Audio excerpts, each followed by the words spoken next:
Hey folks, welcome back to the channel. Here we're doing a little unboxing of these snowshoes. The brand is Go Together. I got them on Amazon. Thought we'd try them out, so you'll see some of that in just a couple minutes here. I will say they worked out pretty good for me. The ratcheting binders seem to hold up pretty good.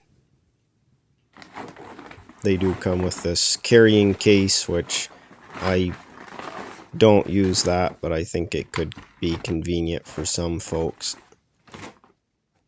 These are the 21-inch.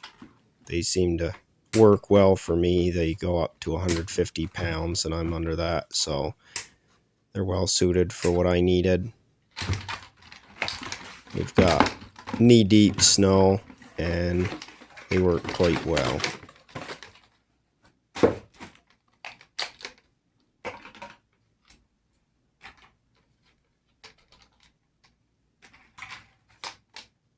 They do have very good cleats on the bottom. The pivot works well. Very easy to put on.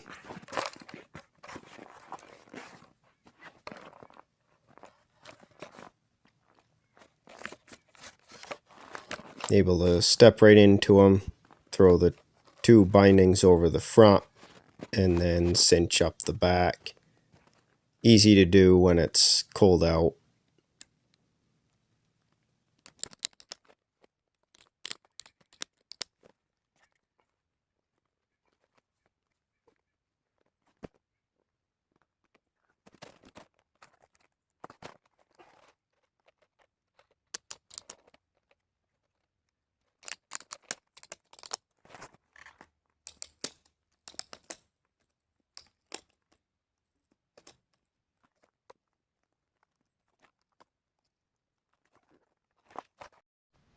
So we got a pristine morning out here.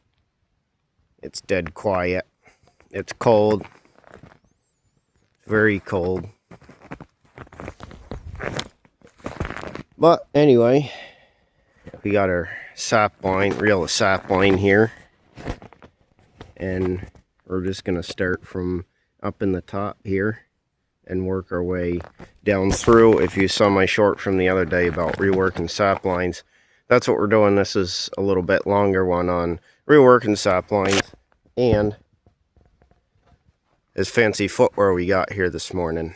So we're down at the bottom along the main line, and I hang this here, and I'm able to grab it and just walk right up through and pull it to the tree that we want and use the line there.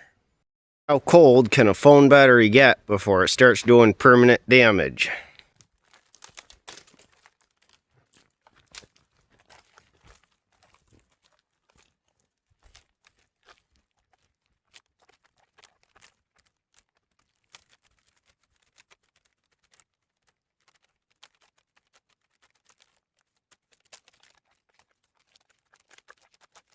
So we are going to take this, it runs down there.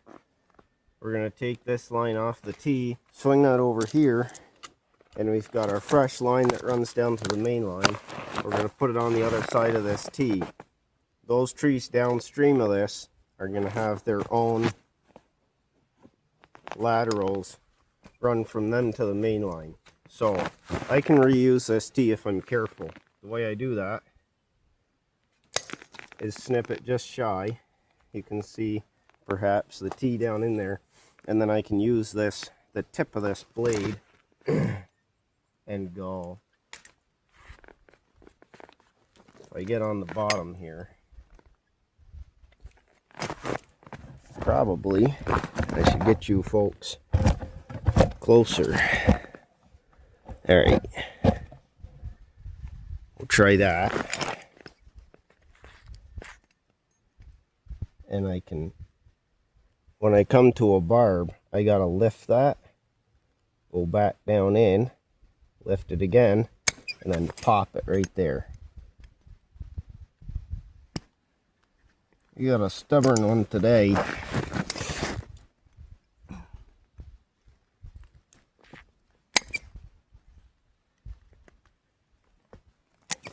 There. Now we did minimal damage to our T fitting. We got 2 barbs on there, and so we try to not make a score mark, otherwise we'll get vacuum leak. The last step of this process in particular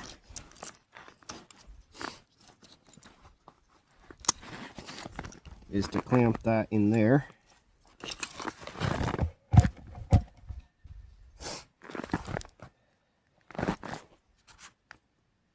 You can manipulate that T to fit where you want. And then we've reused our T. We've got a drop right here. We will be going around and replacing these taps because they're a few years old. They recommend you replace them every year, which we're planning to do. Now what we've got is our line going down through here, and we're going to go over to that ash tree, and we're going to terminate our line on the main line that you see going down through there. So folks, we got a similar situation as our last one here. We got that terminated. Now we've terminated on this tree. So this tree used to have 2 taps. You can see them laying there on the ground. This tree is not, in my opinion, a 2-tap tree. There's, where are we at, folks? There we are. There's the crown.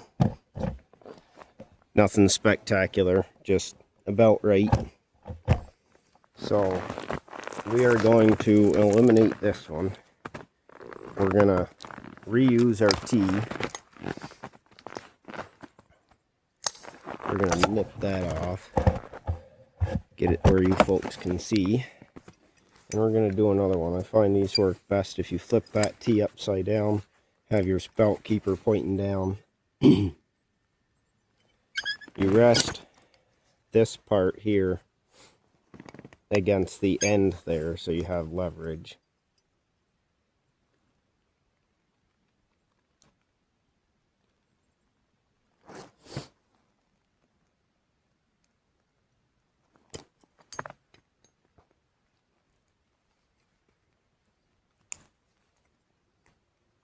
And then just peel it apart.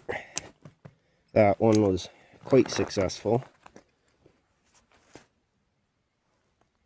We didn't even touch that. So that's perfectly good.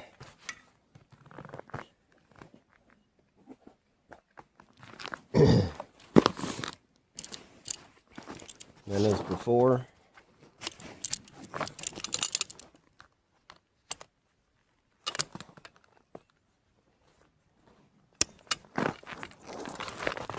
you can rest this handle against your chest there, and then you have this hand free to manipulate that T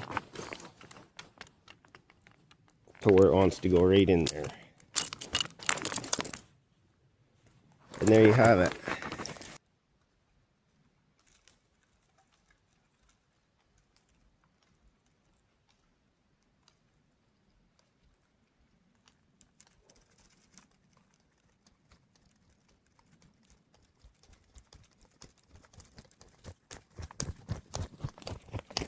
So, how do you terminate a line?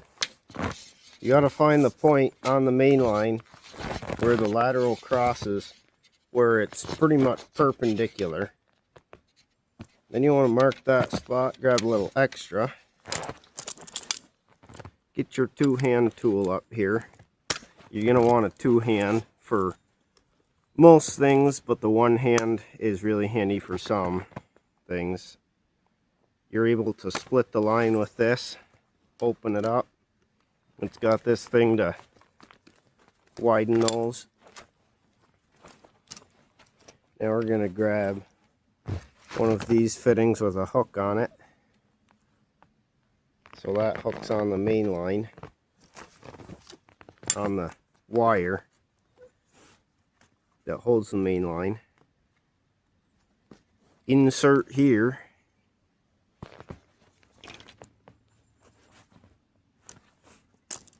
Bottom it out, and there you go. Now,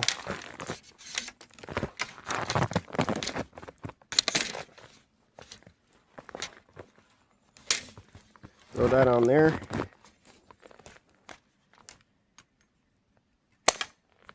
Cut a 2-foot whip or so, long enough to terminate into the main line. And there you have it, folks. So what we got is that right there. And we're going up through. These are some pretty long runs. Another option would be to run a main line up through, and then these could all be a little bit shorter, but we're just running them out across the bush here and into the main line. So that works pretty good. There's multiple ways of doing it. Folks, thank you for watching. That pretty much puts a wrap on that. We got all our laterals run down through here. We do have a little bit of supporting work to do for that, and we've got one more over in the corner. We got to split that one up. But thank you for watching. Thank you for the likes, for those of you that have subscribed. We have a lot more coming here in the near future, some pretty exciting stuff. So subscribe, stay tuned, and we'll see you next time.